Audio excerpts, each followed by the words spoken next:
Hi, my name is Grace and I serve as a work-based learning specialist here at Western.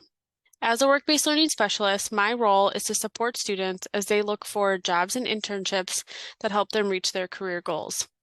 A huge part of looking for a job is figuring out how to network.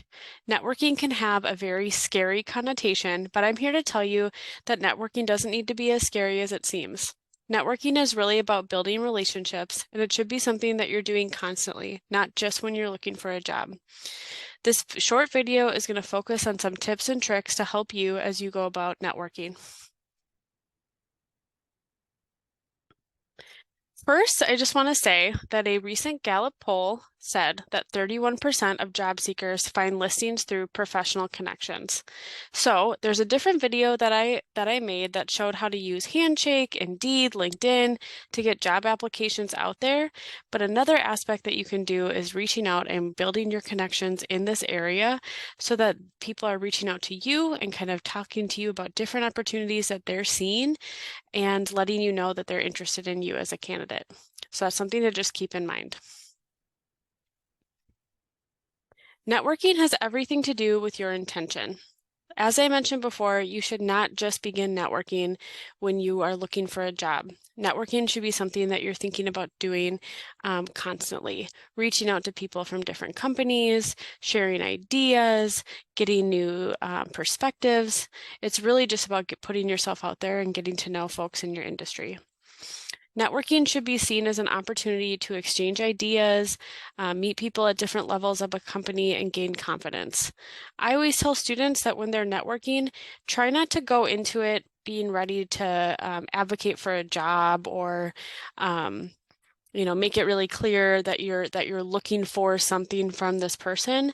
Really start first by building a connection, talking to them about what their role is, showing curiosity, talking to them about your career goals.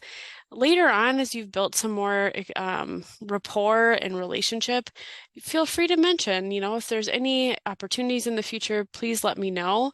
But you really want this to be something where it's more of a two-way street of building relationship and not leaving an employer feeling like they were being taken advantage of or that you're just in it for what they can give you. So know what you can offer. Go in being ready to talk about the classes that you're taking at Western, the experiences that you've had, the hobbies that you love to do. Be ready to talk about yourself. Practice your elevator pitch, practice what makes you unique in this industry, and be ready to speak to it because they have ideas, they have different experiences as well, and maybe there's something that you can meet up in the middle. So I do a lot of meeting with students, and as I mentioned, there's not a ton of students that find this very exciting.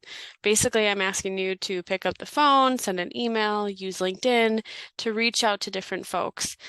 First is reaching out to maybe somebody that is within your current network. So asking friends, asking supervisors, asking instructors to help you build some connections. But you can also cold call and cold email by using LinkedIn and Handshake and reaching out and asking for a 15-minute phone conversation.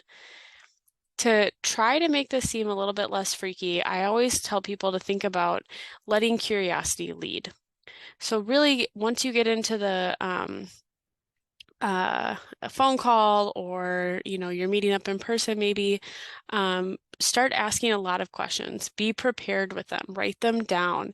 Be ready to do a lot of listening. Get people talking about what they do and build a stronger connection. People really love to talk about what they're passionate about, what they do in their career, and they'll feel really good coming out of it and feel like they found some common ground.